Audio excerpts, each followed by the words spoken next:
Hey, hey, hey everyone, Anthony Fantano here, internet's busiest music nerd. I hope you're doing well, and it's time for a weekly track roundup. My thoughts, my opinions on a bunch of tracks that dropped over this past week, whether I hated them, loved them, or felt somewhere in between. They're all linked down below, so you can check them out for yourself. And yeah, also linked down below, of course, our Turntable Lab link. We get kickback from it anytime you use it to get a turntable, vinyl, anything like that, if you use that link. And also our Patreon page is down below if you want to get some cool bonus monthly content for a cheap tier, access to our Discord community too. They have quite a bit of fun over there. Check it out. Check it out. All right, worst tracks of the week. We have a couple. We have a handful. They are this new Mastodon single, Pushing the Tides, first kind of new big proper single from the band with a new album on the way, I imagine. This track sounds like listening to a really low quality MP3, and I don't know why. The mix is a total mess. But on top of that, I feel like the band is once again kind of rushing through what could have been a pretty decent song, but instead it just sounds like they're trying to speed run an okay sludge metal tune with some somewhat tacky clean vocal passages here and there. It's not great. It's not great. It's far from their best. And if this is like, the foot forward they're trying to put out there for a new album cycle, I'm not excited for it. All right, we have a new one from Mario Judah as well. Where the hell is Mario Judah? He's here putting out a new single. This one, Remember Your Name, I think is one of the worst singles he's ever put out. The vocal performances are just awful. They're off. They are just supremely off. Production is really one-dimensional too. It's not as catchy or as anthemic as some of the material that he's kind of broken onto the scene with.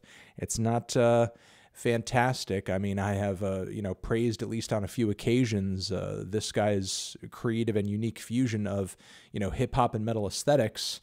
And I feel like all of that is just kind of going awry on this track for some reason. But I don't know. I'll hold out for the next one and see how it all pans out.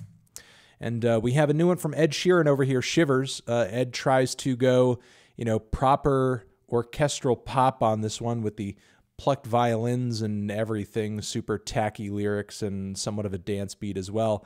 Yeah, it's god-awful. It's god-awful. But I'm sure it'll stream well. I'm sure it'll get streams. All right, meh. The tracks I was not blown away by, but still wanted to give them a shout-out. They are this new one from Troye Sivan. He's got this Angel Baby cut out. It's kind of a throwback 80s synth pop tune, a little dramatic. I don't know. It doesn't have a whole lot of flavor to it, in my opinion. I just think it's merely all right. I'm not super wowed by the songwriting, the vocal performance, or the production, which I think comes off maybe a bit too saturated at points. Yeah, I'm just a little neutral on it. We have one from Sid with Smino, Right Track. Underwhelmed by the vocal performance, like I am with a lot of Sid material. But if that's not something that bugs you with Sid's music, I do like the prickly kind of, guitars in the instrumental. Smino, I think, brings some good stuff to the track. It's got a, kind of sensual, low-key vibe to it. You might dig it more than me. We have Radiohead coming through with this new project, which I guess has like a video game tie-in as well with Epic Games, Kid Amnesia, obviously, kind of celebrating that Kid A amnesiac era. And we have, I guess, like an extra track from that time, if you say the word. And yeah, the instrumentation on this track is fantastic. It's lush, it's gorgeous, it's well produced and balanced. I just don't think it's the strongest song or anything, strongest chord progression, strongest vocal performance from Tom. But hey, the instrumental rules. The instrumental sounds great. So here we have Lana Del Rey, Arcadia, brand new track, which is a super theatrical, one of her more, I think, dramatic tunes as of late. Mostly vocals, mostly piano. It's very low key. A few vocal flubs here and there, but not too bad from Lana. Probably one of the more, focused tracks she's teased toward this new album with Blue Bannisters, which is coming out pretty soon. Looking forward to it. We have a new one over here as well from Emma Ruth Rundle, Return, and it is also a really dramatic piano ballad, one that I wish stuck with me a bit more, but it's definitely has, I guess, potential to grow on me when I hear the new full-length LP. You know, it's a little one-dimensional, but I will say there is kind of an intensity, a sad intensity to this track that I think is pretty powerful. All right, best tracks of the week, the ones that really stuck with me are as follows.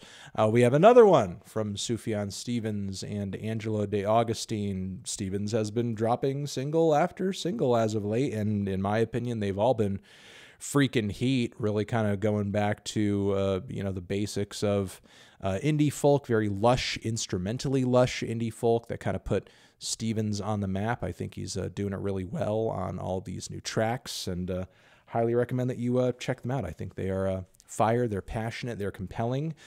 Maybe in a way he's kind of, you know, playing to expectations and doing a little bit of fan service here, just kind of giving the fans what they want, but I don't know. It sounds really good to me. Sounds really good.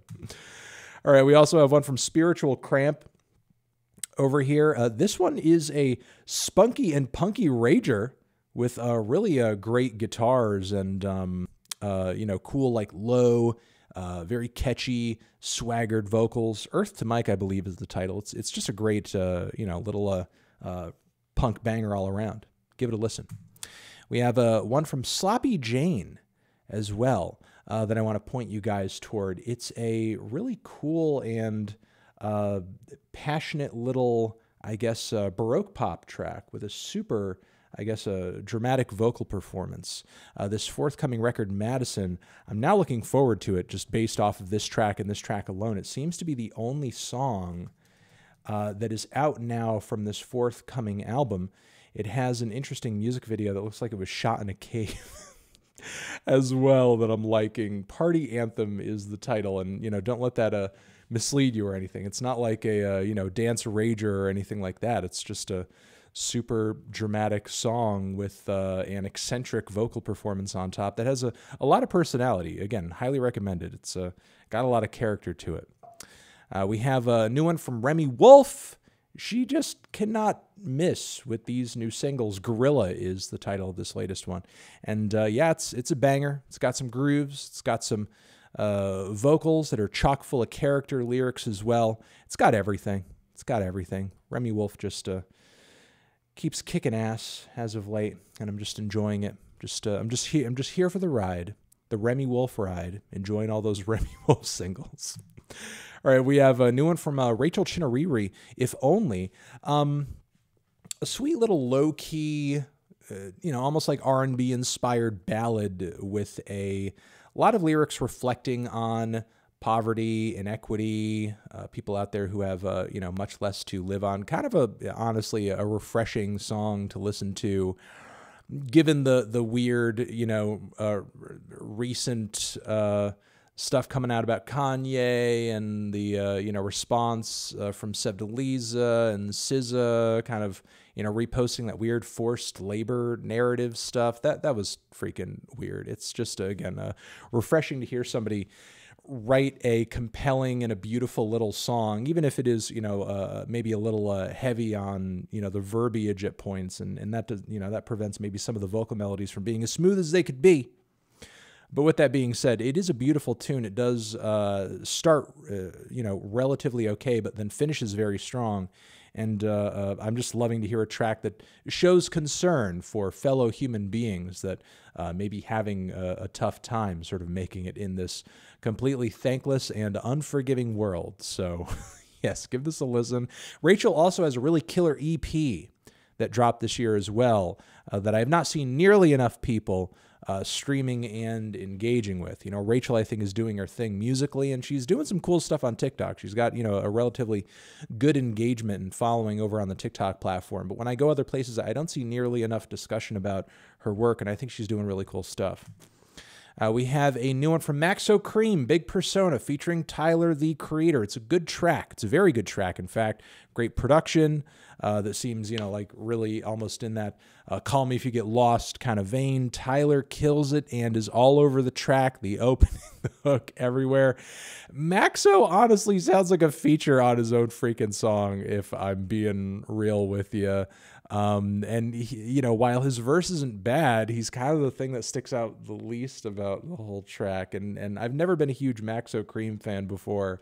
And, you know, again, while he doesn't, you know, do anything awful on this cut, I feel like in a weird way, the song almost kind of confirms sort of why, because I feel like if there was a time to really jump out and be kind of the dominant force in a song, it would be on what would most likely be your big breakout single with Tyler, the Creator, on it. And I just feel like he didn't, you know, bring enough big persona to his big persona track, but I don't know. That's me. All right, we have a new one from Toby Driver's Kayo Dot. Get Out of the Tower. This is a wild fucking track and performance. Like, so many different passages. It's discordant. The vocals on it are absolutely insane. Some of the most insane vocals on any Kayo Dot song in a while, for sure. It's prog, it's metal, it's experimental rock. It's a host of different things, and they're all pulled together pretty seamlessly and excitingly. It's just a blood-pumping performance as well. Loving it. It's really great. I'm pretty excited to hear if the rest of this new record has more to offer like this, for sure. We have another Illuminati Hotties single and teaser. We're getting more of a slow burner this time around. You know, not a rager, not a super hooky cut. Threatening Each Other Capitalism is the title of this one. Just kind of a low-key, slow, sad indie rock ballad with a slightly 90s twist to it. It's really good. I love the vocal harmonies on it. The pacing is a little slow, but I think it is a good track all around. But look, if you're looking for a bop, there are other singles from this album cycle. The record will be out soon. They're already out that go harder. But if you've already heard those tracks and, you know, you're in for something that's, you're into the idea of something that's a little more, you know, softer on the approach, you're probably going to dig this as well. All right, we have a Freddie Gibbs, who has come through with kind of a Drake remix on this one. He took the beat from the opening track of Drake's latest LP, and he dominated on it. It is great. I love that he even kind of mirrored some of Drake's bars here and there, especially on the opening lines. And it was just kind of a great remix all around. Freddie continuing to show his lyrical domination. And I feel like when Drake comes out with his next project, I think the solution, the CLB solution, that is whatever that project is, throw it in the trash, take all the beats, give them to Freddie, and then just release that on OVO sounds. And I think that would fix it. That'd be all fixed. All right. I'm just breaking balls, but it is a really good remix. All right, Fivio Foreign comes through with a really lyrical and narrative little drill track over here with a great, performance on Fivio's part. Storytime is the title. It's killer. Loving it. We have one from Dos Monos, the Japanese experimental hip-hop trio who has been putting out quite a few singles as of late. Medieval is the one over here that they just recently attached a music video to. It's groovy, it's weird, it's chaotic, just like a lot of great Dos Monos songs are. Give it a listen. Don't miss out for sure. We have a new one from Chlöe, who is going solo on this new track over here. Have Mercy is the title. Murder on the beat on this one. It's a banger with some really refined vocal harmonies that have almost like a classical undertone to them. Kind of a Beyonce vibe on the track as well.